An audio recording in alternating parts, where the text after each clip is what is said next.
Move over, Luocha. There is a brand new top healer in town, and her name is Huo Huo. That's right, Huo Huo, the new Wind Abundance character coming to Honkai Star Rail version 1.5.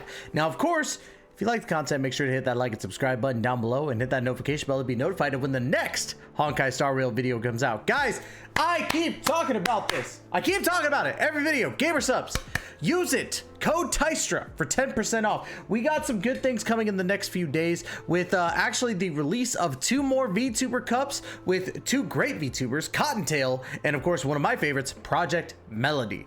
That's right. Of course, I'm where is it? Let me look. I was grabbing my boob right there. VShojo. That's right. Project Melody's from VShojo. But of course, if you like Cottontail as well, we're going to be putting out those Gamer Subs cups pretty dang soon. So make sure you use Code Tystra for 10% off. Without any further delay and any more further shilling, let's go ahead and get right into today's video.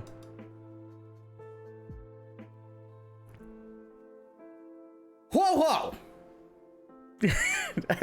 I just like saying whoa whoa, right? I'm probably pronouncing it wrong, but Huo Huo just sounds awesome.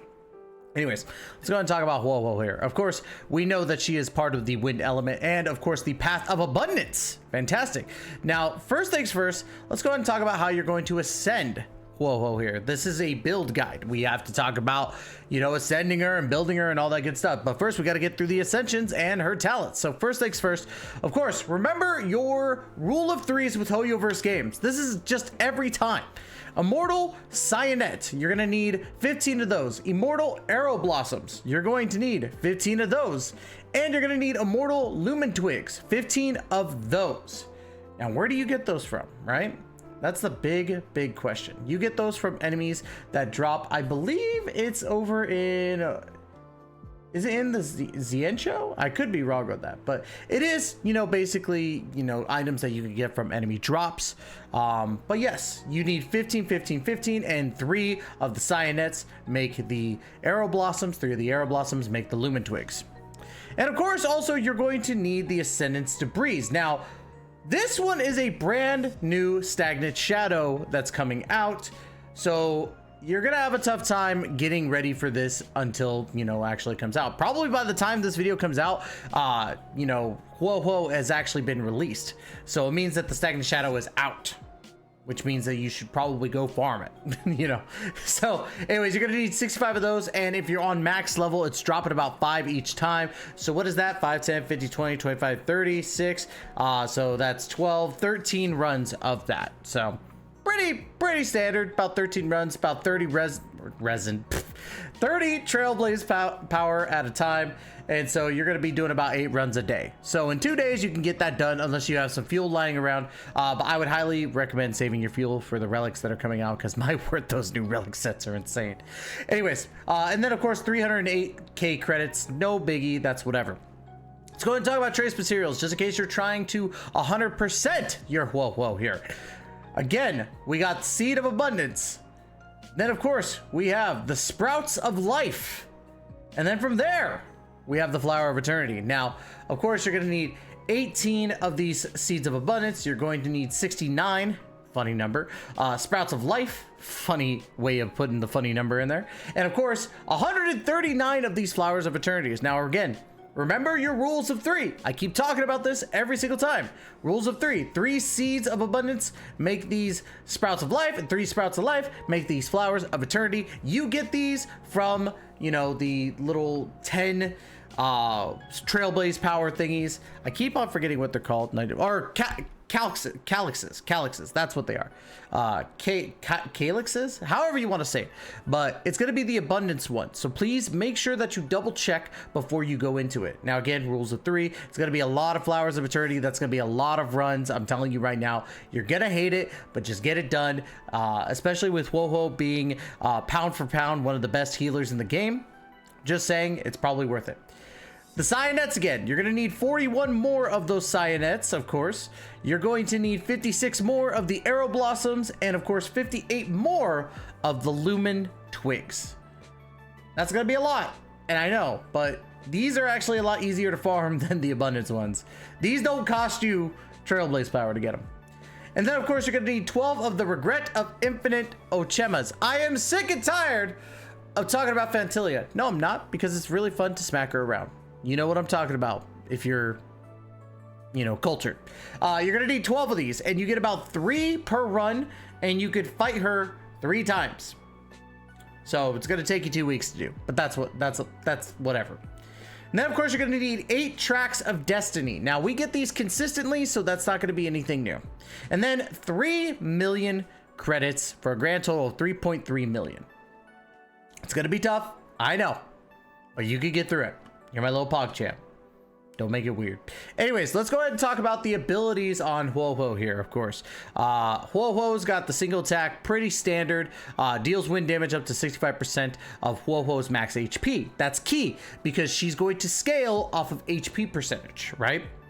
Of course, Talisman Protection skill, which is a restore skill, dispels 1 debuff from a single target ally and immediately restores their ally's HP by an equal amount to 24.5% of HuoHuo's max HP plus 718 points.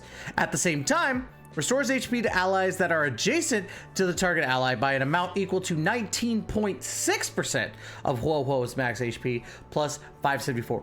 That's huge. And why that's huge is because it's an AoE healing, plus you get to dispel a debuff from an ally. So not only is your HuoHuo healing, but she's going to dispel debuffs. So she's like basically an Abundance and a Harmony character combined. That's really good. Now, let's go ahead and go into the ultimate. Now, regenerates energy to all allies, excluding this character, by an amount equal to 22.5% of their respective max energy. At the same time, increases their attack by 48% for 2 turns. So you mean to tell me she heals, she dispels debuffs, and on her ultimate, she boosts your attack and restores energy for your allies? Hoyoverse, we need to talk, okay? This is absolutely insane. Like, what were they thinking when they built this character? Let's just throw the entire kitchen sink. Kitchen sink. Let's throw the entire kitchen sink at her. Now, of course, we also got the talent here, which is Possession of Ethereal Metaflow. After using her skill, HuoHuo gains Sacrificial Link, or Sacrifice Life. Sacrificial, what was I reading? Sacrificed Life, lasting for 2 turns. This duration decreases by 1 turn at the start of HuoHuo's each turn. If HuoHuo has Sacrificed Life when an ally's turn starts, or when an ally uses their ultimate, restores HP to that ally by an amount equal to 5.25% of HuoHuo's max HP, plus 154 points. At the same time, every ally with 50% HP or lower gets healed once. So, HuoHuo, when she has Sacrificed Life, just is like, hey, free healing. There you go. That's... What were they thinking? Like, what were they doing with this? When Sacrifice Life is triggered to heal allies, dispels 1 debuff from that ally. So you're telling me you have 2 different ways to dispel a debuff from an ally. This effect can be triggered up to 6 times. Using the skill again resets the effect's trigger count. My word. This is insane. This is absolutely freaking nuts, okay? Now let's go ahead and talk about the technique before we hop into, you know, how you might want to build your HuoHuo. Now, of course, technique, HuoHuo terrorizes surrounding enemies, inflicting horror struck on them. Enemies in horror struck will flee away from HuoHuo for 10 seconds. When entering battle with enemies in horror struck, there's a 100% base chance of reducing every single enemy's attack by 25% for 2 turns. You're telling me that this one also debuffs enemies? That's 5. That's 5 different things for a healer. That's 5. I can't with this. This is absurd. What I said it 2 times already, but what were they thinking, right? HuoHuo was cracked.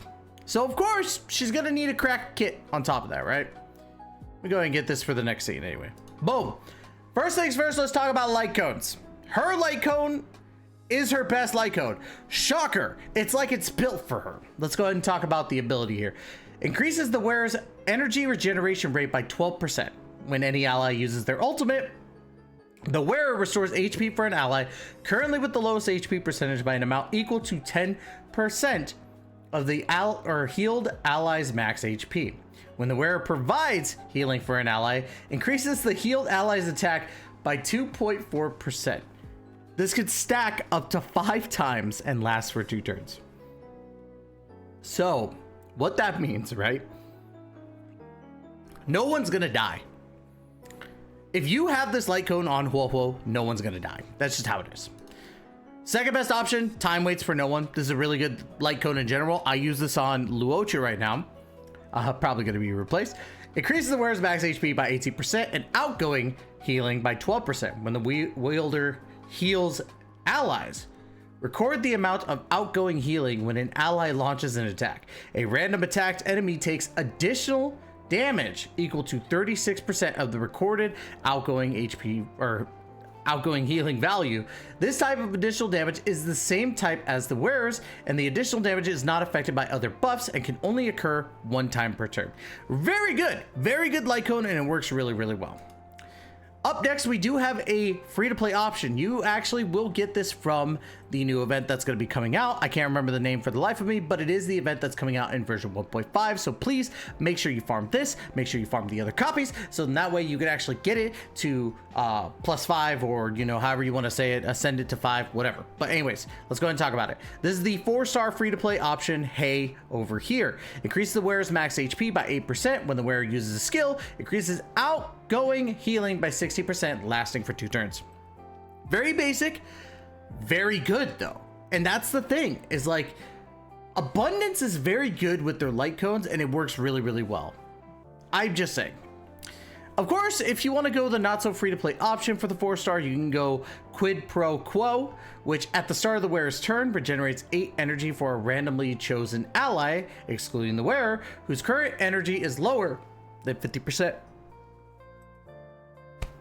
Sorry. Had to yawn for a second, but I put it back. I'm trying not to. Very good light cones in general. Obviously, I think the 2 best for you would be, if you're going to summon for a light cone, this would be a good one for Huo Huo. Your HuoHuo would be unstoppable with this light cone. But of course, this free-to-play option, very solid. Very solid option indeed. Now, let's go ahead and talk about relics really quick. We're going to talk about relics, then we're going to talk about the stats you want to aim for, right? First thing, 4-piece Messenger of Traversing Hackerspace. Very good option for your HuoHuo. Reasons being, increases speed by 6%. You want to be able to get up there and get those heals going, your debuffs, all that good stuff. When the wearer uses their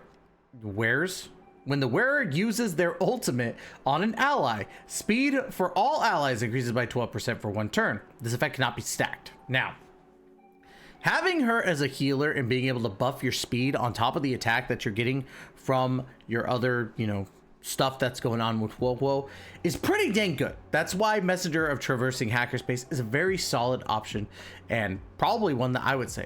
But if you want to go full healing, right? You want to just go the full healing route, Passerby of Wandering Cloud is a very, very good 4-piece option, with the 2-piece being outgoing healing by 10%. That's the increase. And of course, the 4-piece, very simple. At the start of the battle, immediately regenerates 1 skill point. Now, granted, at the same time, it's only at the start of the battle you get 1 skill point, which means instead of starting with 3, you start out with 4. But the outgoing healing is a very good option for you, and getting that extra skill point at the start could really change the tide of the battle right out the gate. But of course, if you want to go just 2-piece, you can do a 2-piece Messenger with a 2-piece Passerby, or you can do a 2-piece Messenger with 2-piece Longevious Disciple. Now, the 2-piece here increases max HP by 12%. Reason being why this would be a solid option, of course, is because HuoHuo scales on HP. So very, very solid. Very solid option. I keep getting scared because I see my rack of hats over there, and I think it's a person. I'm tired. All right. Now, of course, this is just the 4 pieces of, whatever. So let's go ahead and talk about what you're going to be looking for. Like, let's say you're doing a Messenger of Hackerspace. The 4 main stats that you're looking for or sorry, the 2 main stats, because your first 2 are pretty standard. You're going to have HP flat and attack flat. But if you're looking for your, you know, chest piece and your boots, the chest piece, you're going to want HP percentage, while your boots are going to be speed. You want to make sure to capitalize on that speed, because what we're going to go into next is the 2-piece sets that, you know, come from Simulated Universe. First set, Broken Keel. Broken Keel is increases the wearer's effect resistance by 10%. When the wearer's effect resistance is 30% or higher, all allies crit damage increases by 10%. Still very good. Has nothing to do with speed, but of course, we'll be getting there. Like with this one right here with Fleet of the Ageless. Fleet of the Ageless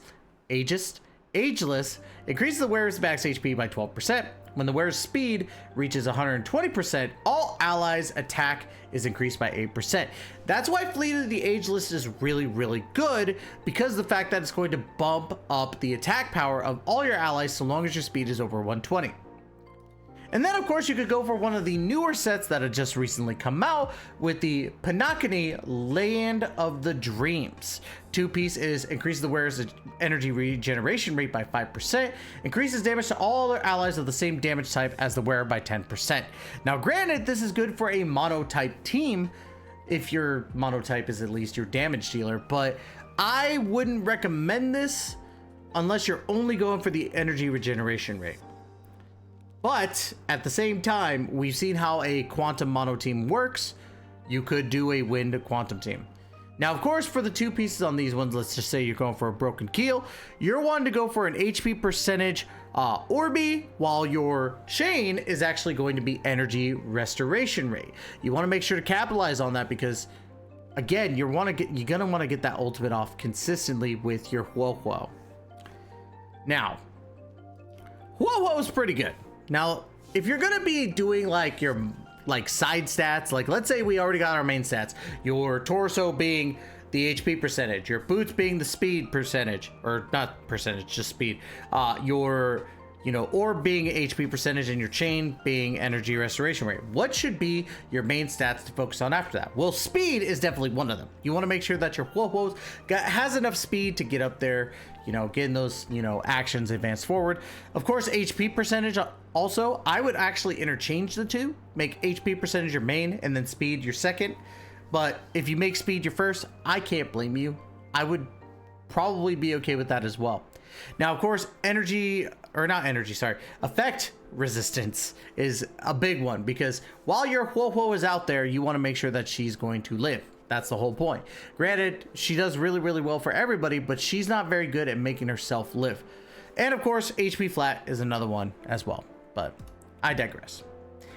HuoHuo is pretty dang broken, in my opinion.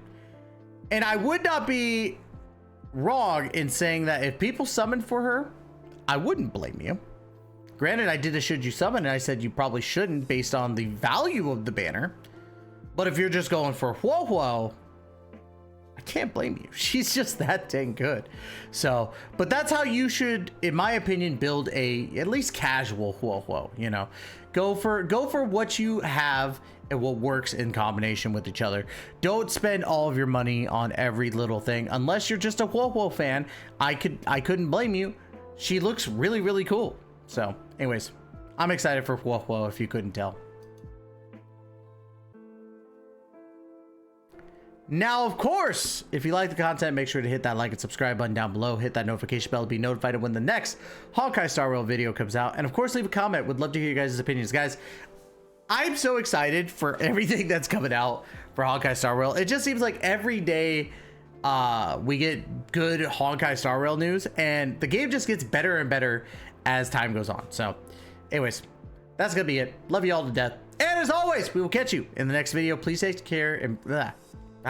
please take care and be safe. Also, good luck on your HuoHuo summons.